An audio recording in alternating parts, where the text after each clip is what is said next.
प्रयागराज महाकुंभ क्षेत्र में 27 फरवरी को धर्म संसद का आयोजन किया जाएगा। देवकीनंदन ठाकुर के नेतृत्व में होने वाले धर्म संसद में सभी अखाड़ों के साथ ही हिंदू धर्मगुरु और पूरे देश के साधु संतों को आमंत्रित किया गया है। इसमें सनातन बोर्ड बनाने की मांग पर जोर दिया जाएगा। इस आयोजन में करीब 40 से 50 हजार लोगों के शामिल होने की संभावना है। आयोजन होने जा रहा है और देवकीनंदन ठाकुर के इस शिविर में आप देख सकते हैं इसकी तैयारियां की जा रही हैं। महाकुंभ में जगह जगह इस तरह के पोस्टर लगाए गए हैं। 27 जनवरी को जो धर्म संसद होगी उसमें सनातन बोर्ड का मुद्दा हावी रहेगा। तो ये विराट सनातन धर्म संसद देवकीनंदन ठाकुर की अगुवाई में होगी, जिसमें सभी 13 अखाड़े, जिनमें 7 शैव संप्रदाय के हैं, 3 वैष्णव, 3 उदासीन, सभी के प्रतिनिधि इसमें मौजूद रहेंगे। इसके अलावा महाकुंभ में देश के कोने कोने से जो साधु संत आए हैं उन्हें भी इसमें आमंत्रित किया गया है। और ये कथावाचक देवकीनंदन ठाकुर का जो यहाँ पर विशाल पंडाल बन रहा है, आप देख सकते हैं कि इस विशाल पंडाल में यहाँ पर पूरी तैयारी की जा रही है। विराट सनातन धर्म संसद होने वाली है, उसको लेकर जो ये मंच तैयार किया जा रहा है, कब तक ये तैयार हो जाएगा और किस तरह की तैयारियां, कितनी कैपेसिटी है इसकी? ये अपनी सनातन धर्म संसद 27 तारीख को लग रही है। 27 तारीख को एक बहुत ही भव्य सनातन धर्म संसद लगेगी, जिसमें सभी अखाड़ों के प्रमुख महामंडलेश्वर और अखिल भारतीय अखाड़ा परिषद के अध्यक्ष श्री रविंद्रपुरी जी महाराज, अवधेशानंद गिरी जी महाराज और अपने कैलासानंद जी महाराज और हेमा मालिनी जी, जो कि मथुरा के सांसद भी हैं, वो सब यहाँ पे उपस्थित रहेंगे। और अनेक धर्माचार्य, पुरोहित, सभी लोगों को यहाँ पे आमंत्रण दिया गया है। खुद महाराज श्री सभी के पंडाल में पहुंच करके सबको निमंत्रण दे रहे हैं, खुद आमंत्रण दे रहे हैं। और यहाँ पर सभी का आगमन होगा और सभी लोग आकर के एक धर्म ध्वजा के रूप में श्री देवकीनंदन ठाकुर जी महाराज की अगुवाई में एक बहुत बड़ी विशाल धर्म संसद का आयोजन यहाँ पे होगा, और जिसके साक्षी प्रयागराज के सभी लोग। ये मंच हम पीछे देख पा रहे हैं, जो मंच बन रहा है, इसकी तैयारियां हो रही हैं।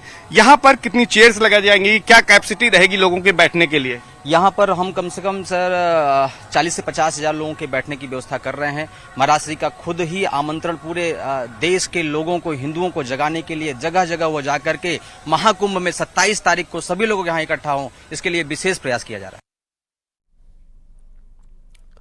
महाकुंभ में सांसद रविकिशन संगम में आस्था की डुबकी लगाने पहुंचे, जहां उन्होंने लोगों से महाकुंभ में आने की अपील की। इस मौके पर रविकिशन ने अखिलेश के आंकड़े वाले बयान पर पलटवार भी किया और कहा है कि अखिलेश विपक्षी हैं, उनका काम है बोलना। महाकुंभ का अद्भुत और अलौकिक दृश्य सभी लोग देख रहे हैं, कुछ भी छुपा नहीं है। न्यूज 18 की रविकिशन के साथ खास बातचीत सुनिए। संगम की रेती पर महाकुंभ का आगाज हो गया है और हमारे साथ भोजपुरी स्टार रविकिशन शुक्ला जी हैं, जो कि बीजेपी से गोरखपुर के सांसद हैं और दूसरी बार सांसद वहां से चुने गए हैं। सर, आप महाकुंभ की धरती पर आए हैं, क्या संदेश है यहाँ से पूरे देश और दुनिया को?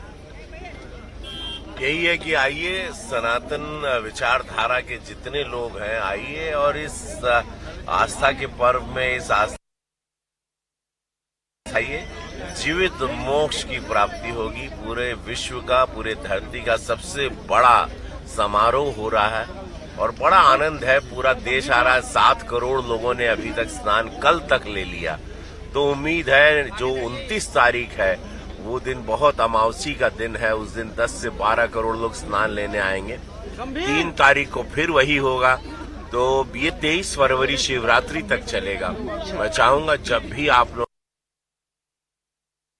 तो बहुत अद्भुत है। होटल, टेंट, करीबन कई लाख टेंट बने। आपको पुलिस प्रशासन चल दिक्कत नहीं स्नान करने में, सुरक्षा व्यवस्था, कोई ऐसी बात कभी आप न सुने किसी विरोधी विपक्ष की कि यहाँ व्यवस्थाएं ठीक नहीं है। अद्भुत ऐतिहासिक व्यवस्था की गई है डबल इंजन सरकार की पूज्य महाराज जी के द्वारा, प्रशासन के द्वारा। पूरा पुलिस महकमा, आर्मी फोर्स, सारे बटालियंस यहाँ लगे हुए। सर, ये 5 दिन हो गए, आज 5वां दिन है। कल भी 30 लाख लोगों ने स्नान किया। आप आंकड़े की बात कर रहे हैं, पर सपा मुखिया अखिलेश यादव हैं, आंकड़ों पर ही सवाल उठा रहे हैं। देखिए, विपक्ष है, उसका काम है बोलना। आप वो फोटो, दृश्य जो देख रहा है, आप लोग खुद कवर कर रहे हैं, आप लोग अपने आंखों से देख रहे हैं, कुछ छिपा नहीं। अद्भुत है, सनातन जगह है, तो दर्द तो सबको होगा कि कई हजारों साल के बाद, कई 100 साल के बाद, कई गुलामी के बाद अब जाके सनातन धर्म जगा है, तो उसको जगने दीजिए, मत रोकिए। एक सवाल और है कि आप बाबा जी के उसी क्षेत्र से सांसद हैं दूसरी बार, क्या संदेश है बाबा जी के लिए, क्या कहेंगे? उनकी जो अद्भुत और अलौकिक तैयारियां हैं, दिव्य भव्य डिजिटल महाकुंभ हो रहा है। ऐतिहासिक, धन्यवाद पूज्य महाराज जी, जय हो आप। वाराणसी में कुछ लोगों ने गंगा घाट पर अखिलेश यादव लापता के पोस्टर लगाए गए हैं। इसमें अखिलेश यादव से संगम नगरी प्रयागराज में स्नान करने की बात कही गई है। काशी के घाटों पर उनके तस्वीर के साथ पोस्टर चस्पा किया गया है। इस पर पीडीए के साथ अखिलेश यादव लापता लिखा गया है।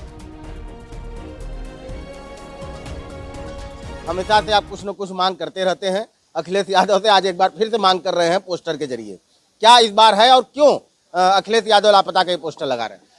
144 वर्षों बाद हमहन के बनारस के बगल में महाकुंभ लगल बा प्रयागराज में। देश दुनिया से सनातन वाले जो आस्था रखने वाले लोग हों, हिंदू देश दुनिया से लोग आवत हों, विदेशी भी। एक वीडियो आप देखे होंगे, ब्राजील से एक व्यक्ति आया था कि मोक्ष की तलाश में मैं आया हूँ, लेकिन यहीं बगल में लखनऊ रह करके वो हरिद्वार चले जा रहे हैं, लेकिन महाकुंभ में आकर के डुबकी लगाना उनको अच्छा नहीं लग रहा है। मैं पूछना चाहता हूं अखिलेश यादव सपा सुप्रीमो प्रमुख से कि 10 वर्ष पूर्व, आज से 10 वर्ष पूर्व यहीं बनारस के गदौलिया चौराहे के पास में 2015 में साधु संतों बटुकों के ऊपर लाठी चलवाने का काम आपने किया था, और जहां साधु संतों का रेला लगा हुआ है, जहां पूरा हजारों करोड़ों की संख्या में लोग आ रहे हैं, 40 से 50 करोड़ की संख्या में जिसका लोग दावा कर रहे हैं वहां आने का, तो क्या वहां पर जाने में आप किस तरीके से असहज और अपने आप को सुरक्षित महसूस कर रहे हैं? उनको जाना चाहिए वहां पर प्रयागराज में स्नान करने के लिए। जी बिल्कुल जाना चाहिए। स्नान तो उन्होंने कर लिया हरिद्वार में, हरिद्वार भी स्नान कर रही है, उससे बढ़िया घर में भी स्नान कर रहे हैं। आदमी डेली स्नान करता है, घर में भी स्नान करता है, लेकिन एक महाकुंभ जो 144 साल बाद आई है, तो वहां पे जो अमृत, वहां पे अमृत मिल जाएगा उन्हें। लोकसभा में नेता प्रतिपक्ष राहुल गांधी और कांग्रेस सांसद प्रियंका गांधी महाकुंभ में जाएंगे। दोनों महाकुंभ में स्नान करने जाएंगे। संगम में स्नान के बाद संतों से आशीर्वाद लेंगे। बताया जा रहा है कि दोनों फरवरी के पहले हफ्ते में प्रयागराज जा सकते हैं।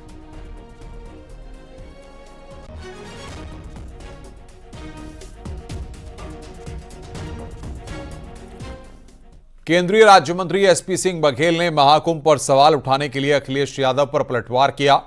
उन्होंने कहा कि महाकुंभ की भव्यता को देख विपक्ष के पेट में दर्द हो रहा है। बघेल ने कहा कि कहीं 100 लोगों की बारात आती है तो लोगों के हाथ पांव फूल जाते हैं, और यहां पर इतना बड़ा राहुल प्रियंका के महाकुंभ जाने पर आयोजन। उन्होंने कहा कि आरोप लगाया कि ये लोग दिल से सनातनी हैं, लेकिन वोट बैंक तुष्टीकरण और ध्रुवीकरण के चलते सनातन का अपमान करते हैं। सपा मुखिया अखिलेश यादव ने कहा है कि जो श्रद्धालुओं के आंकड़े सरकार द्वारा दिए जा रहे हैं वो झूठे हैं। क्या कहेंगे इस पे आप? जब कोई कार्यक्रम बहुत ही लोकप्रिय होता है, भव्य होता है, दिव्य होता है, अलौकिक होता है, विश्व का रिकॉर्ड बनता है, तब विपक्ष के पेट में दर्द होता है। उनके समय भगदड़ से कई मौत हुई थी प्रयागराज रेलवे स्टेशन पर। मुझे लगता है कि अगर हम पूर्वाग्रह से ग्रसित नहीं हैं तो कुंभ की व्यवस्थाओं जो राज्य सरकार और केंद्र सरकार की हैं, सबको एक मुंह से उसकी तारीफ करनी चाहिए। इसलिए कि 100 लोगों की बारात आ जाती है तो हाथ पांव फूल जाते हैं, और जहां पूरे आयोजन में 40 करोड़ से ऊपर लोग, देसी विदेशी, राजनयिक, बाबा महात्मा संत शंकराचार्य जी और सनातन धर्म में आस्था रखने वाले लोग इतनी ठिठुरती हुई कड़ाकेदार सर्दी में डुबकी लगा रहे हैं, ये हमारी आस्था विश्वास का प्रतीक है। इसकी आलोचना नहीं होनी चाहिए।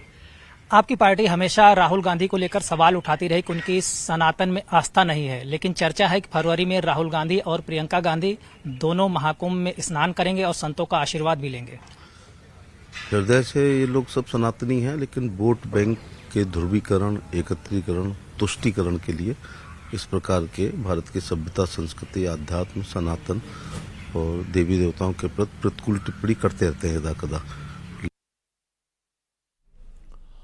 कांग्रेस ने कहा है कि महाकुंभ और प्रयागराज से गांधी परिवार का पुराना और गहरा नाता है। पार्टी ने बीजेपी पर धर्म की आड़ में राजनीति करने का आरोप लगाया और ओछी राजनीति के चलते राहुल प्रियंका के महाकुंभ आने का विरोध कर रही है।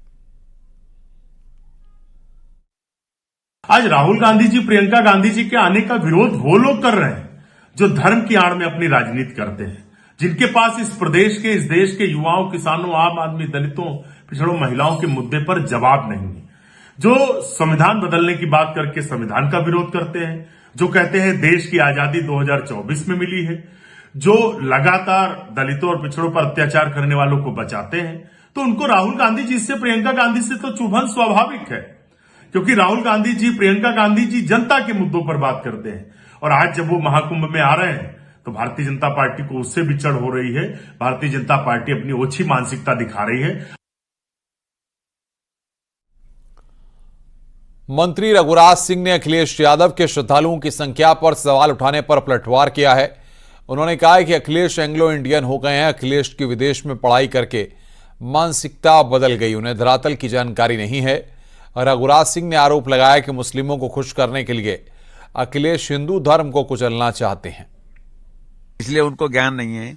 रजिस्ट्रेशन हो रहा है, बाकायदा वहां पर रजिस्ट्रेशन हो रहा है, और इतनी सारी फोर्स, इतने सारे लोग, बाहर के लोग आ रहे हैं, उनको दिख नहीं रहा। क्यों नहीं दिखेगा?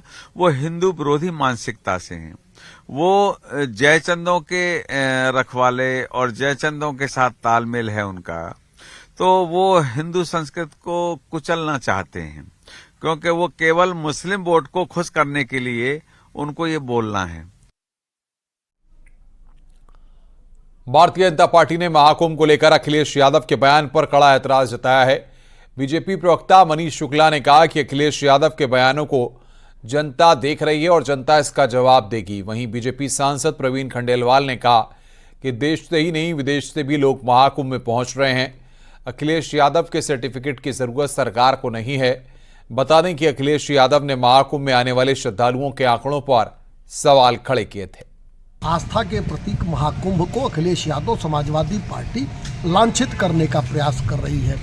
जिस कुंभ में देश ही नहीं पूरे विश्व से श्रद्धालु आ रहे हैं, मां गंगा की निर्मल धारा में संगम तट पर डुबकी लगा रहे हैं, उस कुंभ के लिए संख्या और आंकड़ों का खेल बता रहे अखिलेश यादव। निश्चित रूप से सनातन धर्म को मानने वाले, हिंदू धर्म को मानने वाले और भारत की संस्कृति सभ्यता में आस्था रखने वाले लोग अखिलेश यादव को, इन बयानों को देख रहे हैं। उनकी घृणा जो सनातन धर्म के प्रति है उसको देख रहे हैं, और अब जनता ही जवाब देगी। दुनिया देख रही है कि महाकुंभ किस तरीके से लोगों के बीच में लोकप्रिय है। लोग इस धार्मिक गंगा में स्नान करना चाहते हैं। देश से ही नहीं, विदेश से भी लोग महाकुंभ में आ रहे हैं, और जिस प्रकार का सैलाब महाकुंभ में उमड़ रहा है, उसमें उस सैलाब को लेकर के, लोगों की धार्मिकता को लेकर के अखिलेश यादव के किसी सर्टिफिकेट की आवश्यकता किसी भी सरकार को नहीं है। महाकुंभ में अखाड़ों का अपना एक अलग महत्व है। अखाड़ों का इतिहास काफी पुराना है। इसे लेकर महामंडलेश्वर ललितानंद गिरी जी महाराज ने जानकारी दी। उन्होंने न सिर्फ अखाड़ों के बारे में बताया, बल्कि भ्रमित होने को लेकर भी जानकारी दी। उन्होंने कहा कि देवता कुंभ नगरी में स्वयं मौजूद हैं, स्वयं इंद्रदेव मौजूद रहते हैं। इसलिए कुंभ नगरी में जब विश्व का संगम हो रहा है तो सभी को आना चाहिए। हमारे साथ खास बातचीत के लिए मौजूद हैं ललितानंद जी महाराज। उनसे जानते हैं और समझते हैं कि अखाड़ों की दुनिया के बारे में वो क्या कहेंगे और अखाड़ों के इतिहास के बारे में क्या कहेंगे। महाराज जी, अखाड़ों का लंबा इतिहास है, ऐसा इतिहास जिस पर गर्व किया जाता है। श्री पंचायती निरंजनी अखाड़ा का क्या इतिहास है और क्या गौरव गाथा है? श्री पंचायती निरंजनी अखाड़ा जो है, हमारे कार्तिक स्वामी जी निरंजन देव, उन्हीं के नाम से ये पंचायती श्री निरंजनी अखाड़ा रखा गया है। और वो भगवान शंकर के पुत्र कार्तिक जी को माना गया है। वो हमारे अखाड़े के इष्ट हैं, गुरु महाराज हैं। मैं पंचायती श्री निरंजनी अखाड़े का महामंडलेश्वर हूँ और भारत माता मंदिर हरिद्वार का श्री महंत हूँ और श्री मंदिर स्वाध्याय आश्रम समालका का संस्थापक हूँ। अखाड़ों का इतिहास, आदि जगतगुरु शंकराचार्य जी ने हिंदू धर्म की रक्षा के लिए अखाड़े बनवाए थे, 4 मठ बनाए थे। आदि जगतगुरु शंकराचार्य जी की ये परंपरा है। उसी परंपरा को हमारे अखाड़े निभा रहे हैं और हमारे अखाड़ों ने हमारी संस्कृति को संजो के रखा हुआ है। अखाड़े में जो हमारे नागा सन्यासी हैं, देवी देवता भी जो है उनके भेष में विराजमान होते हैं। कुंभ के पर्व अवसर पे जब शाही स्नान होता है तो उस टाइम बहुत नागा सन्यासी आपको नजर आते हैं, बहुत अनगिनत। लेकिन जब स्नान के बाद जब आते हैं तो आपको धीरे धीरे कम नजर होने लग जाते हैं। ये नहीं पता लगता है कहाँ गए, लोप हो जाते हैं। ये चमत्कार देखने को मिलता है। महाकुंभ में अखाड़ों का अपना एक अलग महत्व है। इसको लेकर यहां पर बातचीत की। इधर दिल्ली विधानसभा चुनाव में एसबीएसपी की एंट्री हुई है। ओपी राजभर की पार्टी भी लड़ेगी चुनाव। दिल्ली की 3 सीटों पर अपने प्रत्याशी उतारे हैं। जनकपुरी, द्वारका और मटियाला में कैंडिडेट उतारे हैं एसबीएसपी ने। ओपी राजभर की पार्टी भी दिल्ली विधानसभा चुनाव लड़ेगी। बड़ी खबर यहां पर हम आपको बता रहे हैं। दिल्ली चुनाव में एसबीएसपी की एंट्री हुई है। ओपी राजभर की पार्टी भी चुनाव लड़ेगी। दिल्ली की 3 सीटों पर अपने प्रत्याशी उतारे हैं। जनकपुरी, द्वारका और मटियाला से प्रत्याशियों को उतारा गया है।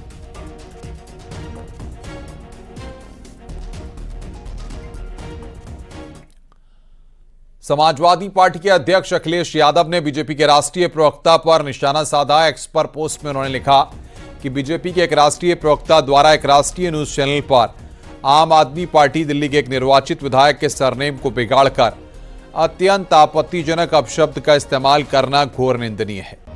ये बीजेपी की उत्तर प्रदेश, बिहार और पूर्वांचलियों के प्रति उस संकीर्ण सोच को दिखाता है जो हमेशा नकारात्मक रही है। ये किसी माफी से खत्म होने वाला मामला नहीं है। इस शब्द बाण से अपमानित हुए पूर्वांचली इसे कभी भूलेंगे नहीं। यूपी बिहार कहे आज का नहीं चाहिए भाजपा।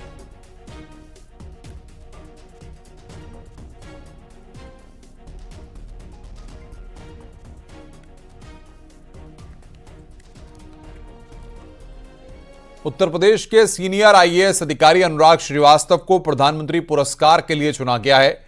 यह पुरस्कार 10 अप्रैल को नई दिल्ली में एक कार्यक्रम में दिया जाएगा। खबर के मुताबिक जल जीवन मिशन परियोजना में 80% सोलर पावर का इस्तेमाल किया जा रहा है।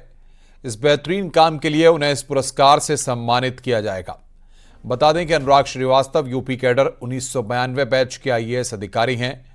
इन्होंने 1991 में यूपीएससी सिविल सेवा परीक्षा पास की थी।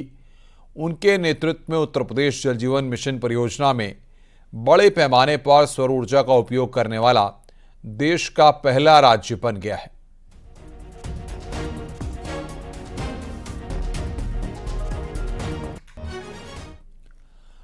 आज राष्ट्रीय खेल पुरस्कार दिए गए। राष्ट्रपति ने उत्तर प्रदेश के 4 खिलाड़ियों को अवार्ड दिया है।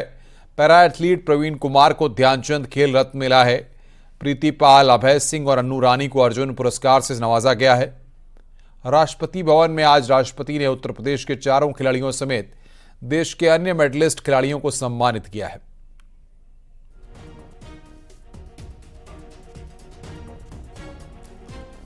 तो राष्ट्रपति ने यहां पर सम्मानित किया है।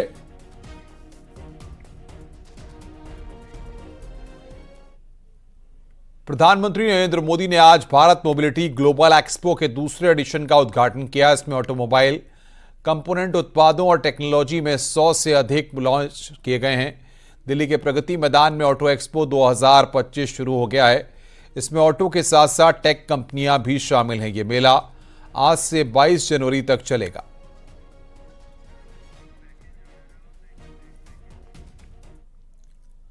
बीएसपी सुप्रीमो मायावती ने आगामी विधानसभा चुनाव को लेकर लगातार बैठकें कर रही हैं। पुराने कैडर और जनाधार के लिए रणनीति बनाई जा रही है। दरअसल साल 2022 में बीएसपी 1 सीट जीती थी। 2024 के लोकसभा चुनाव में बीएसपी का खाता तक नहीं खोला। 9 विधानसभा सीट पर हुए उपचुनाव में बीएसपी का प्रदर्शन सबसे खराब रहा। मिल्कीपुर उपचुनाव बीएसपी नहीं लड़ रही है, लेकिन उसके समर्थक किसे वोट देंगे ये इस मीटिंग में भी तय नहीं हो पाया। देखिए हमारी रिपोर्ट।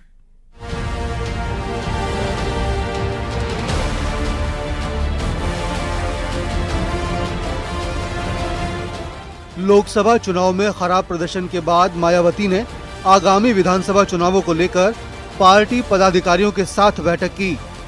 दिल्ली विधानसभा चुनाव की तैयारियों को लेकर भी मायावती ने चर्चा की। हमारे यहाँ जिले से लेकर के मंडल के सभी कोऑर्डिनेटर सभी लोग मौजूद थे और माननीय बहन जी के निर्देश पर सेक्टर और बूथ कमेटी जो बहुजन समाज पार्टी की है, सेक्टर वाइज हमारे यहाँ कैडर कैंप चलेगा और वो cadre camp Bahujan Samaj party के बारे में, बहुजन समाज पार्टी के नीति रीति के बारे में, महापुरुषों के बारे में ये समझाया जाएगा। 27 की तारीख में मायावती ने अपनी मीटिंग में पार्टी को आगे किन मुद्दों पर सियासी लड़ाई जारी रखनी है इस पर चर्चा की, जिसमें छोटे बड़े पार्टी पदाधिकारियों के साथ जिला अध्यक्ष भी शामिल हुए। मीटिंग में पुराने तर्ज पर कैडर आधारित सर्व समाज में जनाधार की रणनीति बनाने की बात हुई।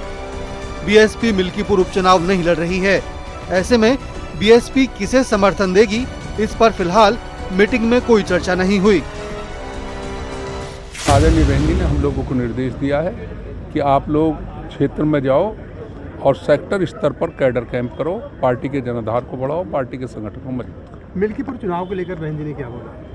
उसके बारे में कोई चर्चा नहीं। इससे पहले बुधवार को मायावती ने प्रेस कॉन्फ्रेंस कर कांग्रेस और समाजवादी पार्टी पर निशाना साधा था। उन्होंने कहा कि विरोधी पार्टियां साजिश कर रही हैं, कांग्रेस आरक्षण खत्म करना चाहती है। कांग्रेस पार्टी तो सही समय पर आने पर इनके आरक्षण को ही पूरे तौर से खत्म करने में लगी है, जिसका ये ऐलान भी कर चुके हैं। ऐसे में कदम कदम पर कांग्रेसी नेताओं द्वारा संविधान को दिखाना व नीले कपड़े आदि पहनकर किस्म किस्म की नाटकबाजी करना, ये सब यहाँ दलितों एवं अन्य उपेक्षित वर्गों के साथ इनका छलावा व ढोंग नहीं है तो और क्या है। मायावती को लेकर बीजेपी का कहना है कि प्रदेश में एसपी बीएसपी की काफी लंबे वक्त तक सरकार रही है। आज बीजेपी अपराधियों पर कार्रवाई कर रही है, ऐसे में विपक्षी दलों को टेंशन हो रही है। देखिए, उत्तर प्रदेश में लंबे समय तक समाजवादी पार्टी हो या बहुजन समाज पार्टी की सरकारें रही हो, सत्ता के संरक्षण में अपराधी पलते थे, गुंडे माफिया गरीबों की जमीन कब्जा करते थे। आज योगी आदित्यनाथ जी की सरकार में ऐसे आपराधिक रिकॉर्ड वाले माफियाओं के खिलाफ कार्रवाई हो रही है, जिन्होंने गरीबों की जमीन छीनी, जिन्होंने गरीबों पर अत्याचार किया, उनके खिलाफ कार्रवाई हो रही है। और उत्तर प्रदेश की सरकार बिना भेदभाव के कानून के दायरे में सभी कार्य कर रही है। बहुजन समाज पार्टी की बैठक में मायावती के भतीजे आकाश आनंद और ईशान आनंद भी मौजूद रहे। माना जा रहा है कि मायावती भतीजे आकाश आनंद के बाद ईशान आनंद को भी बड़ी जिम्मेदारी दे सकती हैं। न्यूज़ 18 के लिए ब्यूरो रिपोर्ट।